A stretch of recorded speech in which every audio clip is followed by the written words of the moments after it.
All right, Ellie, what did it feel like to be back on the pitch in the blue-white game? You had the fans in the stands. I know it was against your teammates, but it probably had to feel pretty good to be back out there. Oh yeah, it felt so good to be back playing, putting on that BYU uniform and just playing with my teammates. Obviously, I've been through a lot this last year, just recovering from my ACL injury. So to step back on the field, feeling fresh, confident, and obviously getting 2 goals was so surreal and just grateful for everyone who's been a part of my recovery. I mean, I couldn't have done it without anyone. So it was just amazing to step back and just really excited for the season to start. Well, and I know the hard work that you've put in to get back to this point. How healthy are you feeling right now? Because you certainly didn't show any signs of being hurt at all in the blue-white game, that's for sure. Yeah, I mean, I feel really good. It's been a long 15 months. I mean, I waited the whole year to return to play, which I think was super beneficial for me. Just feeling really confident, getting stronger in every aspect, mentally, physically, emotionally, just really focusing on myself this last year has been huge, but also kind of having this leadership role off the field. I've grown a lot and just stepping back, I feel 100% mentally and obviously physically. My knee feels great and just really excited. You know, I've talked to a lot of athletes after injuries, and a lot of them have talked about the fact that they knew they were really back when they weren't thinking about whatever the injury was that they had while they were playing. Are you at Yeah. that point where you're not even thinking about it? Yeah, 100%. I mean, I think for me, I haven't really thought about it since my 6 month. I mean, I've had a really easy, smooth recovery, and that goes to all my support staff, like making my knee strong, having that confidence in me. So yeah, I really haven't thought about it at all. Do you get tired of talking about it at this point? Because look, and it's probably only when media schlubs like me ask you about it. But do you get Whatever. tired of talking about it? No, because I mean, it is a unique story. I mean, you never think an ACL injury is going to happen to you until it does. And for me, like, I've never had a major injury, I've never had a minor injury. So having the ACL, I mean, it has helped me a lot as a player, but also as a person, I've grown a lot. And just like I've said, I mean, I think it's all part of my plan. Like, God has a plan for me, and this was part of it. So I've just grown so much. And really thankful for it. I look back at it and I used to think it was a trial, but now I kind of look at more as it was a blessing for me. So I've just grown a lot and really it showed a lot on the field, which I was happy about. You mentioned a minute ago about the leadership role that you have with this team and in this program. Mhm. How much does that role mean to you in your ability to be able to work with your teammates like that?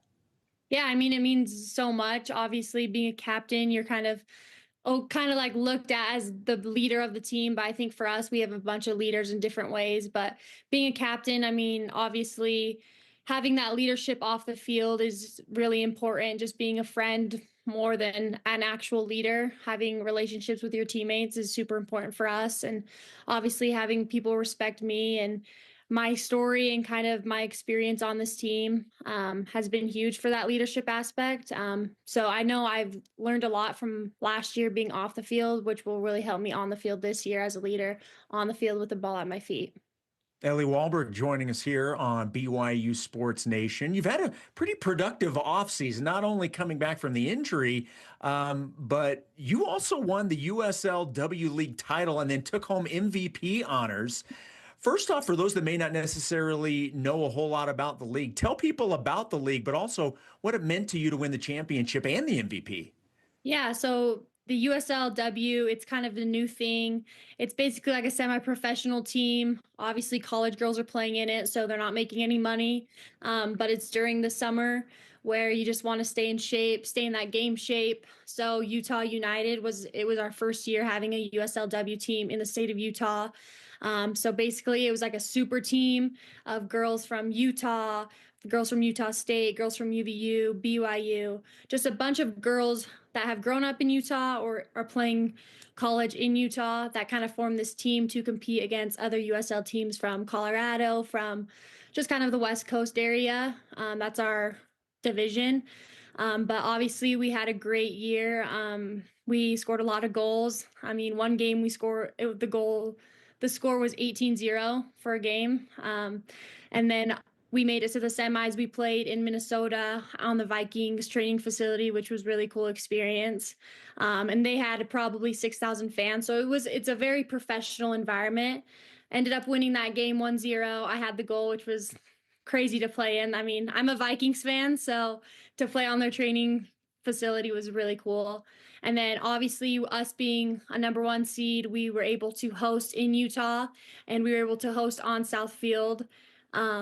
And just it was such a cool opportunity, cool environment. I mean, obviously we had a lot of players from Utah and from BYU, that we had a lot of fans there, and ended up beating North Carolina Courage, who won it last year 4-0.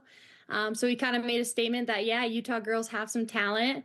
And it was just so fun to play with girls that you've kind of grown up playing against, and to all come onto this team during the summer to stay fit and stay ready for fall season was really fun. And obviously getting that MVP was a huge weight lifted off my shoulders. I mean, that was probably my first game back that I felt really like my old self. So it being credited and getting MVP honors was unreal too. But yeah, it was just a great summer, and it was so much fun to play with girls that you kind of grow up being competitive against. Did you get to do anything besides all the soccer, obviously, that you participated in? Did you get to do Yeah. anything else? Did you get to relax, take a little vacation? I mean, we went to New Zealand. That was what I called my vacation. The month of May, you kind of take it slower, but once it hits at June 1st, you're working camps and you're getting back to the grind and getting back fit. So, I mean, I'm grateful for it. I mean, I'll take that over a vacation any day, because these are the days you live for. You know, that trip to New Zealand, and obviously I was only watching it via pictures and social Right. media. What an Mhm. opportunity you guys had. That's probably something you'll never forget, right? Oh, never forget. I mean, the memories we've made, and obviously we didn't play any soccer there, so it was just forming connections, growing as a team, growing as a culture, and just learning about their culture over in New Zealand was a unreal experience. I mean, I could go on and on about it. It was amazing, and some of the memories that will last forever. I'm super grateful for it. Well, let's talk about this year's team. There are a lot of new faces, but you do have quite a few returners as well. So give everybody an idea of this year's team. Yeah. Like you said, we have a lot of returners, a lot of girls that got experience last year. This will be their sophomore year. So have that experience under their belt. Getting Izzy and Bocce back from their missions. I mean, they were a huge role for us in that college cup year. Yeah, and we have a lot of new freshmen. I mean, we have 8 new girls that came in January, and they have really bought into what BYU soccer is all about this preseason, this off season, and just yeah, we're excited. We're hungrier than ever. I think we have big goals that we will achieve this year, and just really excited about it for it all to come into place. Yeah, we're a good group, and it's just going to be a really really good year for us. You know, playing off that a little bit, you know what it's like to win a national championship, having done that as a freshman with UCLA. So you know what it takes.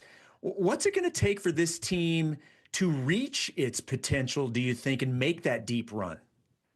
Yeah, I think it all starts with our team environment, our team culture, and right now I feel like that's what is so strong, that it's never been stronger. We've really bought into this, building this team culture off the field, and it has really shown on the field in the last few days of double days and obviously preseason.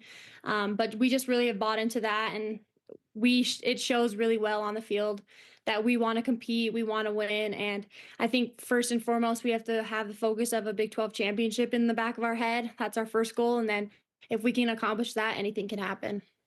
You know, I think it's always interesting, regardless of the sport. At the beginning of every year, you think you know a little bit about the team, and you think you kind of know who some of the players will be and how things may play out. But there's always surprises. There's always players that maybe step up where or come out of nowhere. Who are a couple of players that maybe people don't know a whole lot about right now, but you've seen that they could really pay some dividends this year? Yeah, we have a lot of good, talented girls, especially our freshmen. I mean, a huge shout out to Sophie Sivilich. She is a great freshman, feisty, fast, and will score a lot of goals for us this season. I think another one to watch out for is Mia Lopez, also a new freshman. She's a freaking baller, number 10. And obviously, I think to watch out for is our keepers, Sarah Mathis or Peyton Collins. I mean, they are really performing super well right now, and just really excited to see them kind of step into this new position that they haven't really had an opportunity to get to. But they have shown it a lot, and just really excited, like I said, to see it all fold out and kind of come together. But yeah, we have a talented group, and I think a lot of people are going to be shocked by how good we are this year. All right, last thing for you before I let you go. Now with the blue and white game behind you, you host Southern Utah on Wednesday night in the exhibition opener.